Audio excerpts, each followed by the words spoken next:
حضرت یونس علیہ السلام دجلہ کے بائیں کنارے پر آباد عراق شہر موصل میں پیدا ہوئے۔ آپ علیہ السلام حضرت ہود علیہ السلام کی اولاد میں سے تھے۔ موصل کے مقابل نینوا شہر تھا جو اس زمانے میں اپنے عروج پر تھا اور وہاں قوم سمود آباد تھی۔ نینوا کی آبادی 1,00,000 سے زائد تھی۔ حضرت یونس علیہ السلام کی عمر 28 برس تھی جب اللہ تعالیٰ نے انہیں اہل نینوا کی رشد و ہدایت پر مأمور فرمایا۔ مفسرین کے مطابق حضرت یونس علیہ السلام کا عہد 781 تا 741 قبل مسیح ہے۔ آپ علیہ السلام کا قرآن کریم کی 6 سورہ مبارکہ میں ذکر آیا ہے۔ سورۃ النساء، سورۃ الانعام، سورۃ یونس، سورۃ الصفات، سورۃ الانبیاء اور سورۃ القلم۔ ان میں پہلی 4 سورۃ مبارکہ میں حضرت یونس علیہ السلام کا نام لیا اور باقی 2 میں ذوالنون اور صاحب الحوت یعنی مچھلی والا کہہ کر ذکر کیا گیا۔ نون بڑی مچھلی کو کہتے ہیں چونکہ آپ کئی دن ایک مچھلی کے پیٹ میں رہے، اس لیے مچھلی والا کہا گیا۔ حضرت یونس علیہ السلام ایک عرصہ تک نینوا کے لوگوں کو توحید کی دعوت اور بت پرستی سے روکتے رہے، مگر قوم نے ان کی دعوت قبول کرنے سے صاف انکار کر دیا۔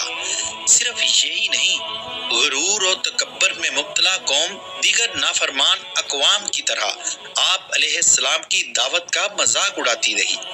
جب ان کی سرکشی اور نافرمانی انتہا کو پہنچ گئی تو اللہ تعالیٰ نے حضرت یونس علیہ السلام کو حکم دیا کہ لوگوں کو آگاہ کر دو کہ 3 دن کے اندر ان پر عذاب آنے والا ہے۔ آپ علیہ السلام نے قوم میں اس کا اعلان کر دیا۔ یہ سن کر قوم یونس علیہ السلام نے آپس میں مشورہ کیا تو اس بات پر آپ سب کا اتفاق ہوا کہ یونس علیہ السلام کو کبھی جھوٹ بولتے نہیں دیکھا، لہٰذا ان کی بات کو نظر انداز نہیں کرنا چاہیے۔ مشورے میں یہ بھی طے ہوا کہ دیکھا جائے کہ اگر یونس علیہ السلام رات بستی کے اندر اپنے گھر میں مقیم رہتے ہیں تو سمجھ لو کہ کچھ نہیں ہوگا، اور اگر وہ یہاں سے کہیں اور چلے جاتے ہیں تو یقین کر لو کہ صبح عذاب ضرور آئے گا۔ قصہ مختصر یوں ہوا، حضرت یونس علیہ السلام رات کو اس بستی سے نکل گئے۔ صبح ہوئی تو عذاب الہی ایک سیاہ دھوئیں اور بادل کی شکل میں بستی والوں کے سروں پر منڈلانے لگا۔ جب وہ ان کے قریب ہونے لگا تو لوگوں کو یقین ہو گیا کہ وہ اب سب ہلاک ہونے والے ہیں۔ یہ دیکھ کر حضرت یونس علیہ السلام کو تلاش کیا گیا کہ ان کے ہاتھ پر ایمان لے آئیں اور توبہ کر لیں، مگر آپ علیہ السلام کو نہ پایا تو خود ہی اخلاق نیت کے ساتھ توبہ و استغفار میں لگ گئے اور اپنے گھروں سے ایک میدان میں نکل آئے۔ عورتیں، بچے اور جانور سب امید لے کر میدان میں جمع ہو گئے۔ تمام بستی والے ٹاٹ کے کپڑے پہن کر عاجزی اور انکساری کے ساتھ توبہ کرنے اور عذاب سے پناہ مانگنے میں مشغول ہو گئے کہ پورا میدان آہو بکا سے گونجنے لگا۔ اللہ تعالیٰ نے ان کی توبہ قبول فرما لی اور عذاب ان سے ہٹا دیا۔ روایت میں ہے کہ یہ عاشوراء یعنی 10ویں محرم کا دن تھا۔ ادھر حضرت یونس علیہ السلام بستی سے باہر اس کا انتظار کر رہے تھے کہ اب اس قوم پر عذاب نازل ہوگا۔ ان کے توبہ و استغفار کا حال انہیں معلوم نہ تھا۔ جب عذاب ٹل گیا تو انہیں فکر ہوئی کہ اب تو قوم مجھے جھوٹا قرار دے دے گی، کیونکہ میں نے اعلان کیا تھا کہ 3 دن کے اندر عذاب آئے گا۔ اس قوم کا قانون تھا کہ جس شخص کا جھوٹ معلوم ہو اور وہ اپنے کلام پر کوئی شہادت پیش نہ کر سکے تو اسے قتل کر دیا جاتا ہے۔ تو حضرت یونس علیہ السلام کو فکر ہوئی کہ انہیں بھی جھوٹا قرار دے کر قتل کر دیا جائے گا۔ اس رنج و غم اور پریشانی کے عالم میں اس شہر سے نکل جانے کا ارادہ کر لیا۔ یہاں تک کہ بحر روم کے کنارے پہنچ گئے۔ وہاں ایک کشتی دیکھی جس میں لوگ سوار تھے۔ آپ علیہ السلام کو ان لوگوں نے پہچان لیا اور کرائے کے بغیر سوار بھی کر لیا۔ کشتی روانہ ہو کر جب وسط میں پہنچی تو ایک دم سے ٹھہر گئی، آگے بڑھتی ہے اور نہ پیچھے مڑتی ہے۔ کشتی والوں نے منادی کی کہ ہماری اس کشتی میں کوئی گناہگار شخص موجود ہے یا کوئی ایسا شخص موجود ہے کہ وہ بھاگا ہوا غلام ہے، تو یہ کشتی خود بخود رک جاتی ہے۔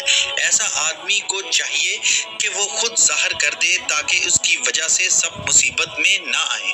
اس پر حضرت یونس علیہ السلام بول اٹھے کہ وہ بھاگے ہوئے غلام ہیں اور گناہگار بھی ہیں، کیونکہ اپنے شہر سے نکل کر کشتی میں سوار ہونا ایک خوف کی وجہ سے تھا، بإذن الہی نہ تھا، اور اللہ تعالیٰ کے حکم کے بغیر یوں چلے آنے کو حضرت یونس علیہ السلام کی پیغمبرانہ شان نے ایک گناہ قرار دیا۔ آپ علیہ السلام نے فرمایا کہ مجھے دریا میں ڈال دو تو تم سب اس عذاب سے بچ جاؤ گے، مگر کشتی والے اس پر تیار نہ ہوئے، بلکہ انہوں نے قرعہ اندازی کی کہ تاکہ جس کا نام نکلے اسے دریا میں ڈال دیا جائے گا، لیکن قرعہ اندازی میں بھی آپ علیہ السلام کا نام نکلایا۔ لوگوں کو اس بات پر تعجب ہوا تو کئی مرتبہ قرعہ اندازی کی گئی اور ہر مرتبہ آپ علیہ السلام کا نام ہی آتا رہا۔ قرآن کریم کی سورۃ صافات کی آیت نمبر 141 میں اس قرعہ اندازی اور حضرت یونس علیہ السلام کا نام نکلنے کا ذکر موجود ہے۔ ایک طرف قرعہ اندازی میں نام نکلنے پر آپ علیہ السلام کو دریا میں ڈالے جانے کا سامان ہو رہا تھا، تو دوسری جانب ایک بہت بڑی مچھلی اللہ تعالیٰ کے حکم پر کشتی کے قریب منہ کھولے موجود تھی کہ آپ علیہ السلام کو اپنے پیٹ میں جگہ دے۔ حضرت یونس علیہ السلام جیسے ہی پانی میں گرے، مچھلی نے فوراً انہیں اپنے پیٹ میں لے لیا۔ حضرت عبداللہ بن مسعود رضی اللہ تعالیٰ عنہ نے فرمایا کہ حضرت یونس علیہ السلام اس مچھلی کے پیٹ میں 40 روز رہے۔ یہ انہیں زمین کی تہ تک لے جاتی اور دور دراز کی مسافتوں میں پھراتی رہی۔ بعض افراد نے 7، بعض افراد نے 5 دن اور کئی ایک نے مچھلی کے پیٹ میں رہنے کی مدت چند گھنٹے لکھی۔ حقیقت حال تو اللہ ہی کو معلوم ہے۔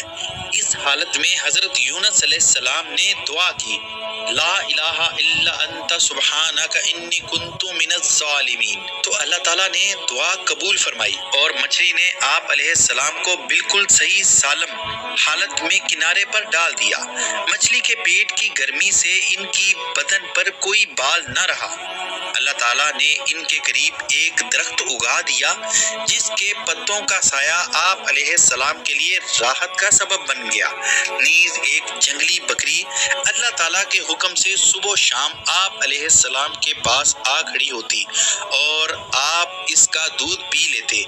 اس قصے کے جتنے اجزاء قرآن پاک میں مذکور ہیں یا حدیث مبارکہ سے ثابت ہیں وہ تو یقینی ہیں، باقی اجزاء محض تاریخی روایات پر مشتمل ہیں جن پر کسی شرعی مسئلے کا مدار نہیں رکھا جا سکتا۔